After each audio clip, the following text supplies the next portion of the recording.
ওই লোকটারও বলি, ওই মুনাফিক নাম্বার 1 আমির হামজারও বলি, চ্যালেঞ্জ কইরা বলি, আমার এই দুইটা মোবাইল তো আছে, বাংলাদেশের জাতীয় ট্র্যাকিং এর মাধ্যমে এবং বাংলাদেশের যত প্রকারের মিডিয়া আছে, যত ধরনের যোগাযোগ আছে, সকল যোগাযোগের মাধ্যমে আমার জন্মের পর থেকে এই পর্যন্ত কোন রাজনৈতিক দল থেকে যদি 1 টাকা খাওয়ার প্রমাণ দিতে পারে, আমি জীবনে ওয়াজ করব না।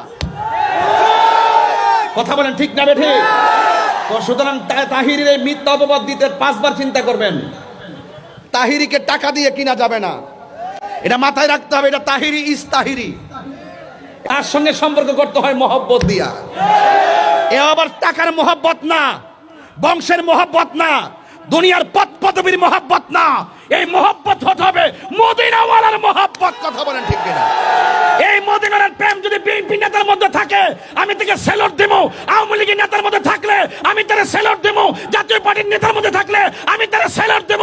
আনতা মামান আহবাবতা, যার মধ্যে নবী আছে তার সঙ্গে আমার প্রেম আছে, যার মধ্যে নবী নাই তার ছায়ার মধ্যে পা দিতে আমি রাজি না।